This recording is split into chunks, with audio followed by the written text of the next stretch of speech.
얻은 기도의 제목이 하나 있습니다. 그것은 기도하지 않고 시작한 일, 말씀 안에서 행하지 않았던 그 모든 일들은 다 실패하게 해달라고 하는 기도입니다.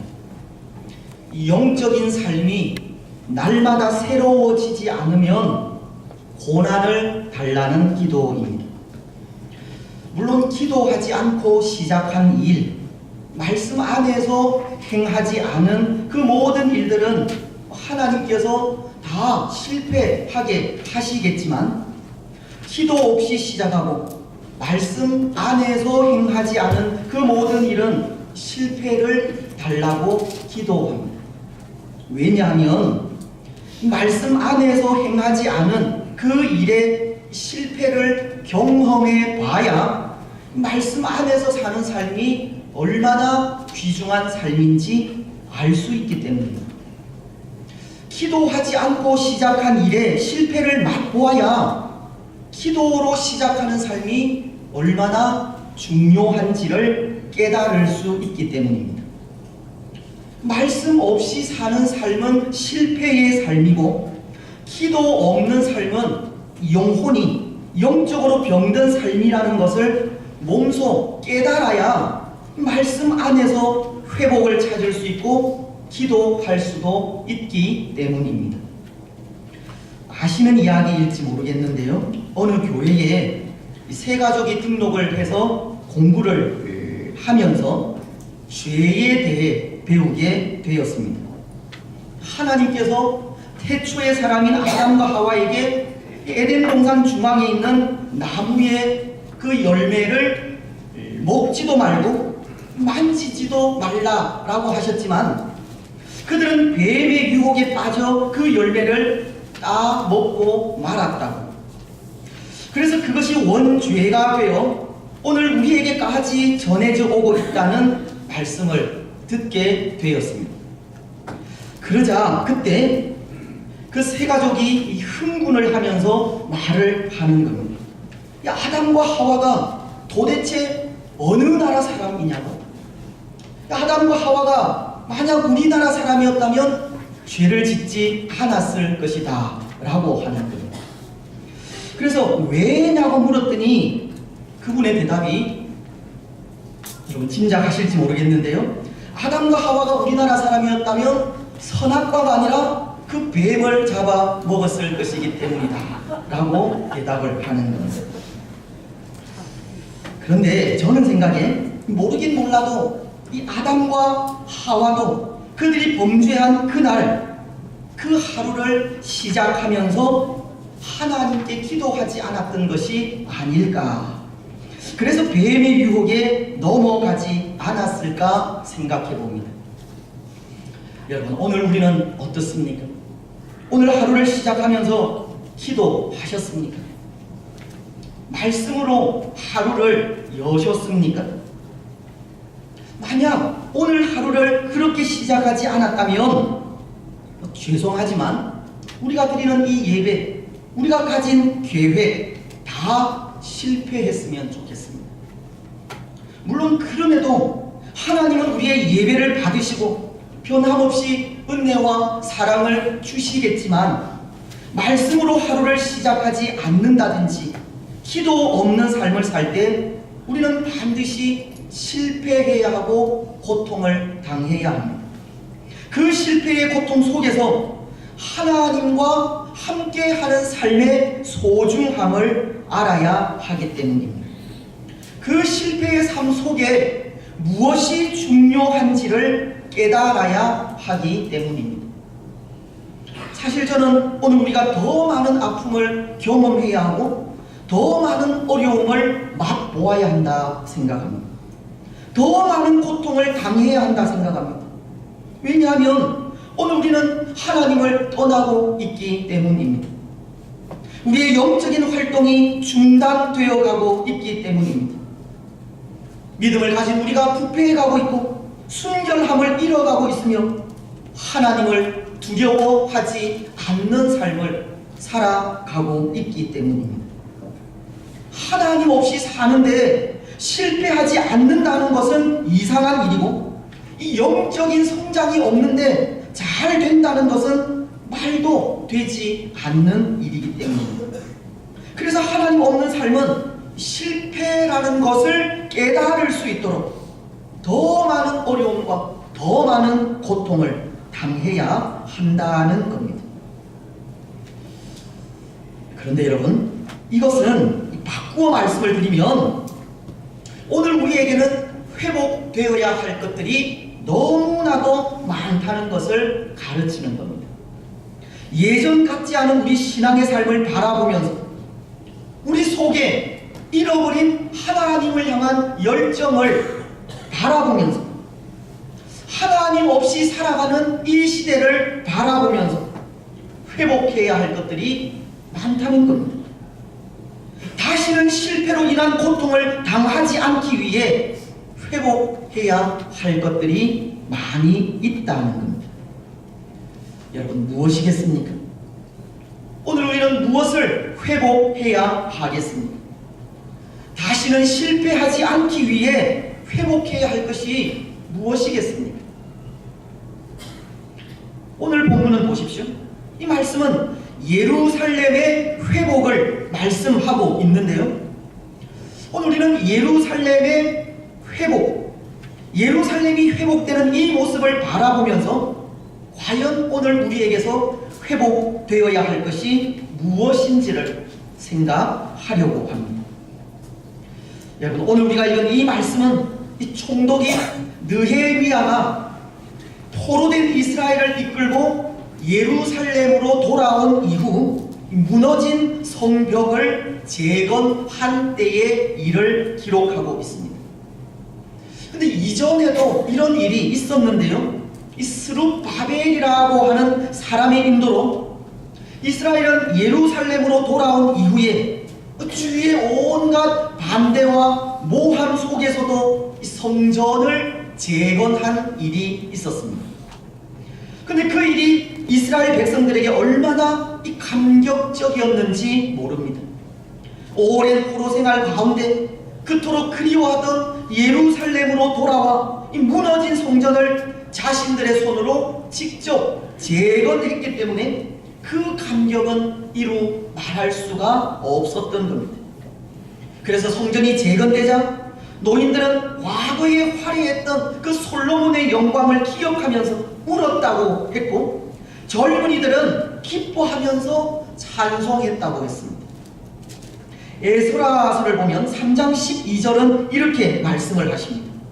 제사장들과 레위 사람들과 나이 많은 족장들은 첫 성전을 보았으므로 이제 이 성전의 기초가 놓임을 보고 대성통곡하였으나 여러 사람은 기쁨으로 함성을 지르니, 성전의 기초를 놓고서 그들은 그렇게 감격을 한 것입니다. 그 일이 1차 귀환 이후에 일어났던 일입니다. 그런데 이제 느헤미야가 총독이 되어 이 파사 제국에 남아있는 몇 유대 백성들을 이끌고 다시 예루살렘으로 돌아오게 된 것입니다.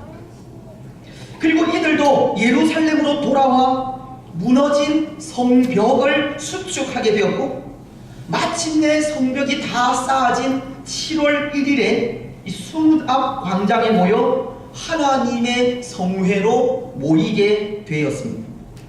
그런데 바로 거기에서 이스라엘은 회복을 경험하게 됩니다. 먼저 오늘 1절은 이렇게 말씀을 하십니다. 이스라엘 자손이 자기들의 성읍에 거주하였더니 7째 달에 이르러 모든 백성이 일제히 수문 앞 광장에 모여, 이 성벽이 완공되자 백성들은 수문 앞 광장에 모이게 되었다는 겁니다. 남자와 여자들뿐만이 아니라 말을 알아들을 수 있는 아이들까지 온 백성이 다 수문 앞 광장에 모여든 것입니다. 그런데 여러분, 오늘 이렇게 이 수문 앞 광장에 모여든 이 백성들을 한번 상상해 보십시오. 이들은 지금 어떤 마음으로 이곳을 찾게 찾게 되었겠습니까? 어떤 마음으로 수문 앞 광장으로 모여들게 되었겠습니까? 모르겠습니다. 어쩌면 오늘 예배하러 이 자리에 나온 우리의 마음과도 같을지 모르겠습니다. 여러분, 오늘 우리는 어떤 마음으로 이 자리에 오셨습니까? 예배하러 나온 우리의 마음이 어떠합니까? 오늘 우리는 사람들에게 보이기 위해 이 자리를 찾은 것은 아니지 않습니까? 하나님 앞에 영과 진리로 예배하기 위해 왔을 겁니다. 하나님 앞에 감사로 드리는 예배를 통해 사유의 은총을 누리고 위로를 얻으며 예배를 통해 주실 은혜를 사모하는 마음으로 찾아왔을 것입니다. 오늘 이스라엘도 그렇지 않겠습니까? 그들도 힘들고 어려웠던 그 포로 생활 중에 변함없는 사랑으로 인도해 주신 하나님께 감사하면서 하나님의 위로와 은혜를 누리기 위해 찾아 나온 겁니다. 더군다나 성벽 재건까지 할 수 있도록 도우신 하나님께 감사하기 위해 지금 수문 앞 광장에 모인 겁니다.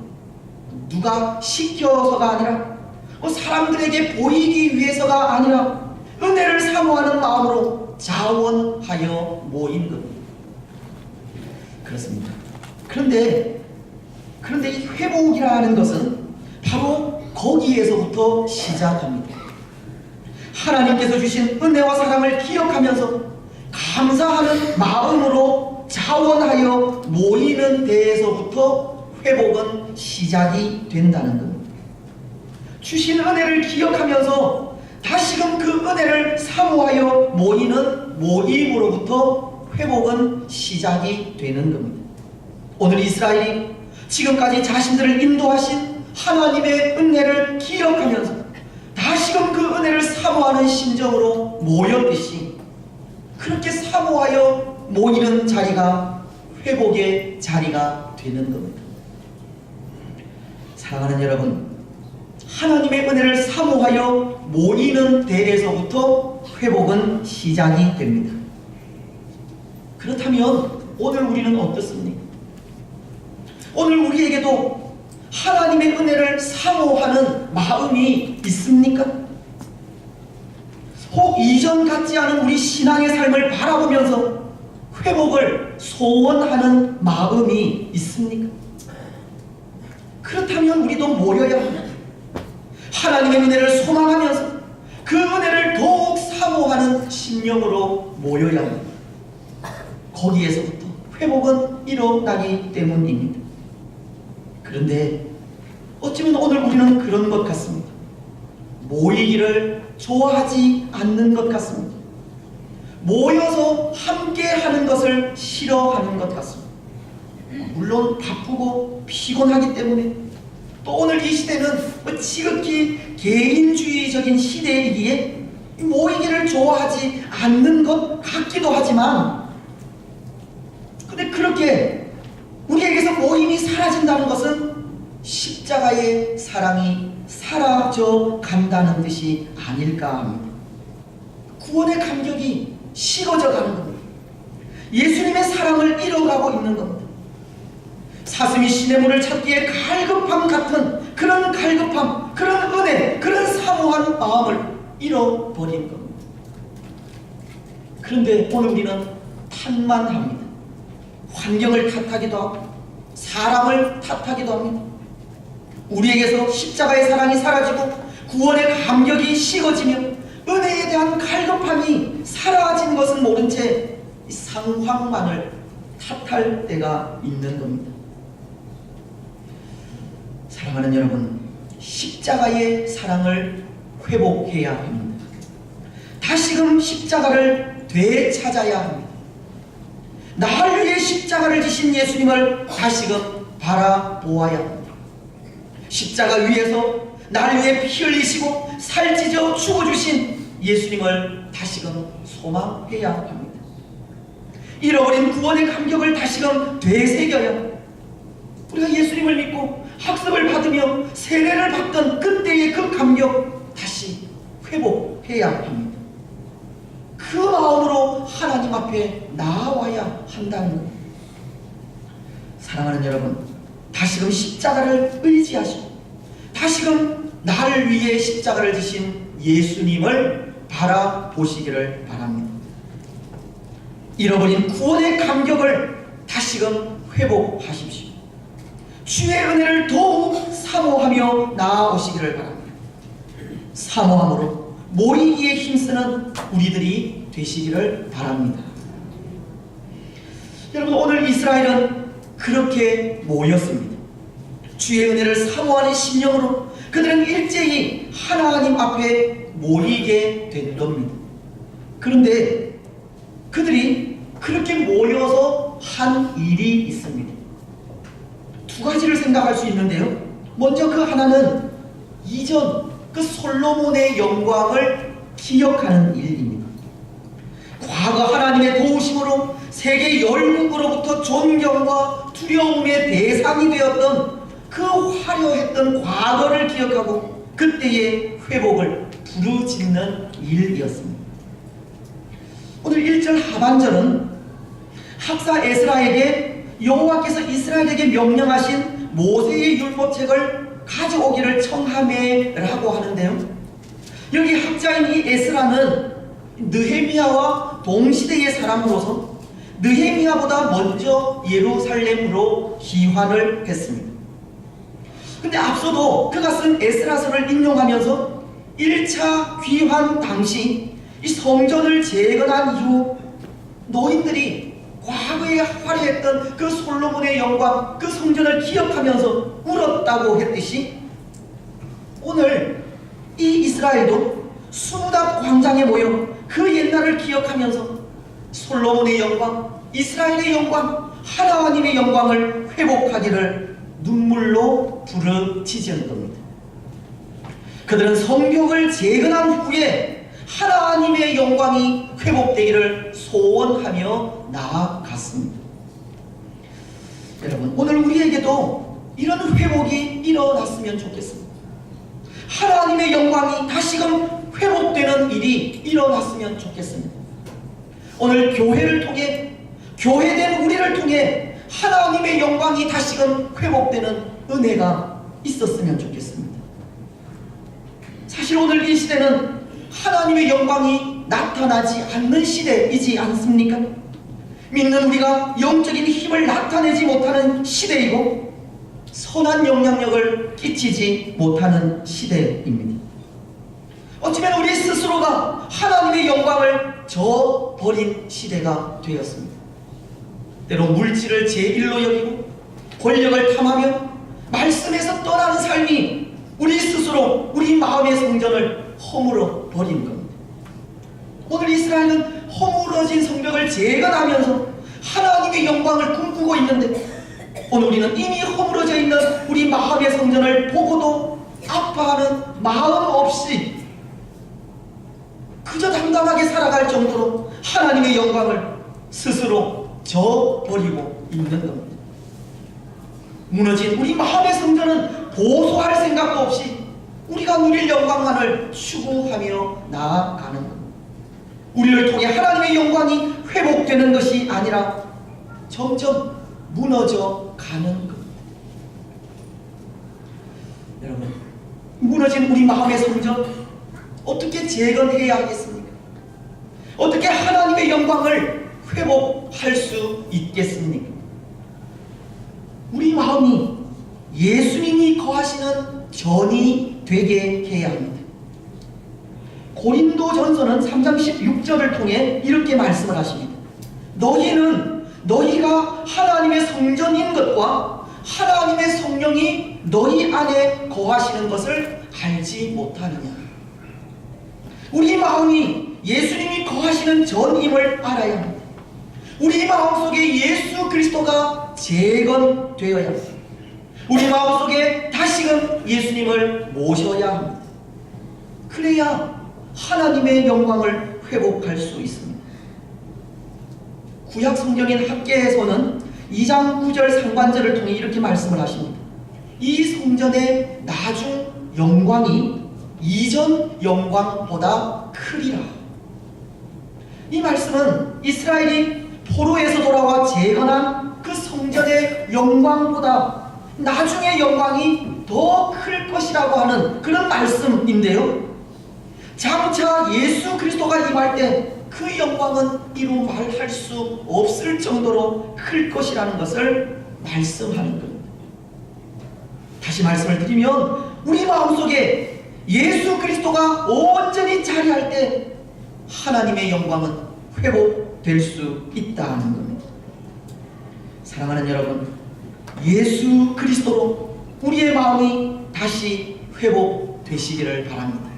혹은 우리 마음속에 세상적인 것, 나의 영광을 구하는 것, 물질적인 것, 그런 마음들 다 내려놓고 우리 마음의 주인으로 다시금 예수님을 모셔드리시기를 바랍니다.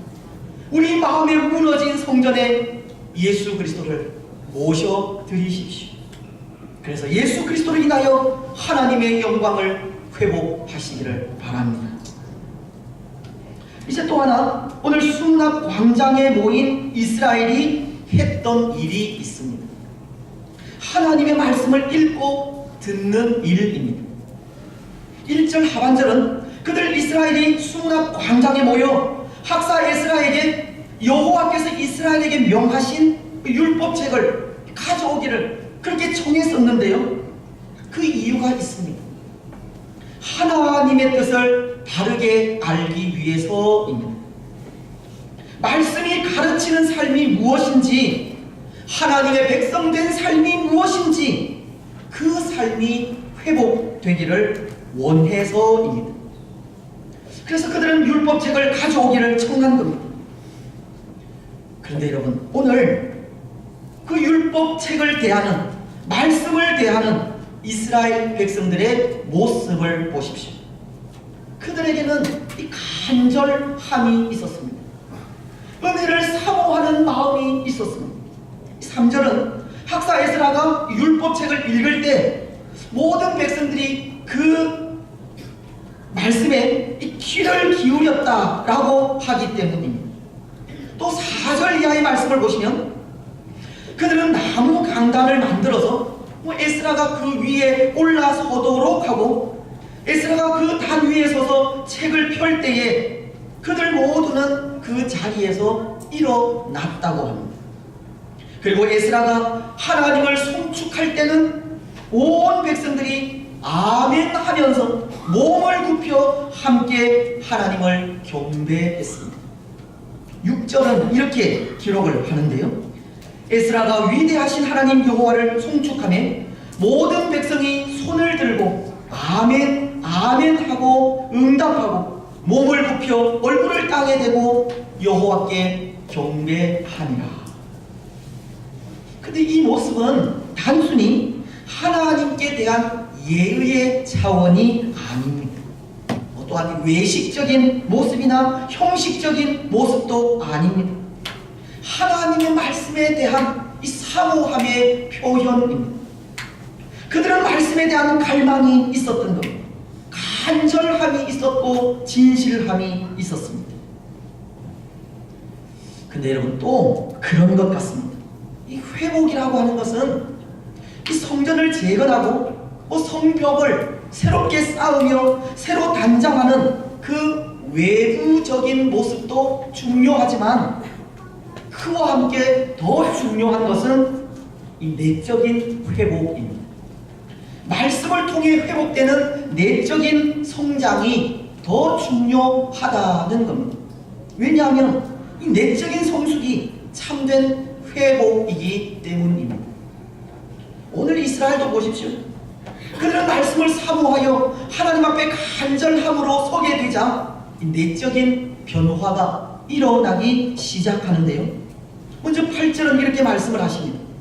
하나님의 율법책을 낭독하고 그 뜻을 해석하여 백성에게 그 낭독하는 것을 다 깨닫게 하니.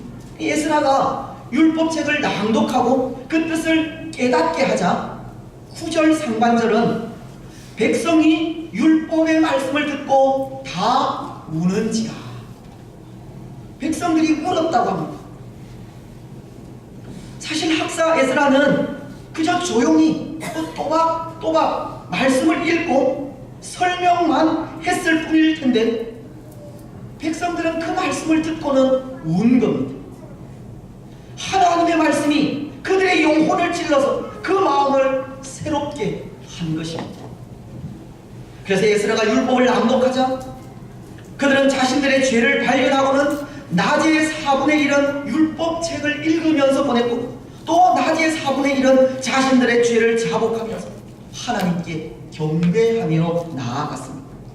금식을 하고 굵은 배를 입고 티끌을 무릅쓰고 회개하며 나아간 것입니다.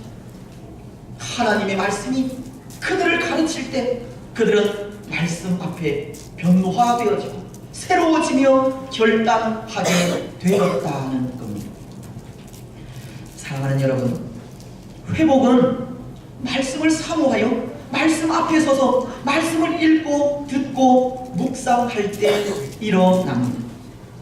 우리 속에 하나님의 말씀이 자리 잡을 때 변화가 오고 회복이 일어납니다.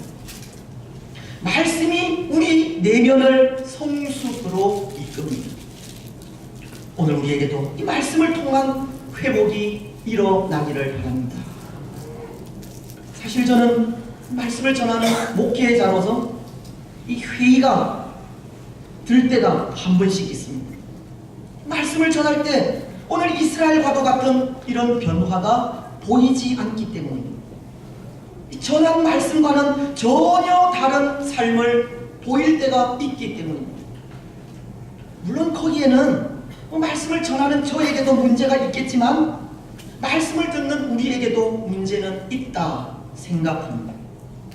저는 그 문제를 말씀을 듣기는 하지만 실천하지 않는 모습이 있다 생각을 합니다.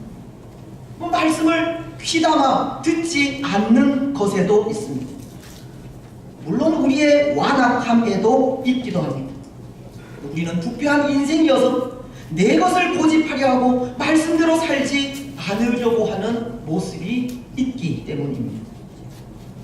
하지만 말씀이 아니고서는 결코 새로워지지 않습니다. 말씀 없이는 참된 회복도 없습니다. 말씀이 우리를 변화시킵니다. 히브리서는 4장 12절을 통해 이렇게 말씀을 하시는데요. 하나님의 말씀은 살아있고 활력이 있어 좌우에 날선 어떤 검보다도 예리하여 혼과 영과 및 관절과 골수를 찔러 쪼개기까지 하며 또 마음의 생각과 뜻을 판단하나니. 하나님의 말씀이 우리의 영혼을 새롭게 한다는 겁니다. 하나님의 말씀이 우리를 변화시킵니다. 사랑하는 여러분, 오늘 우리에게도 말씀으로 인한 변화가 일어나기를 바랍니다. 말씀이 우리 영혼을 소성케 하기를 바랍니다.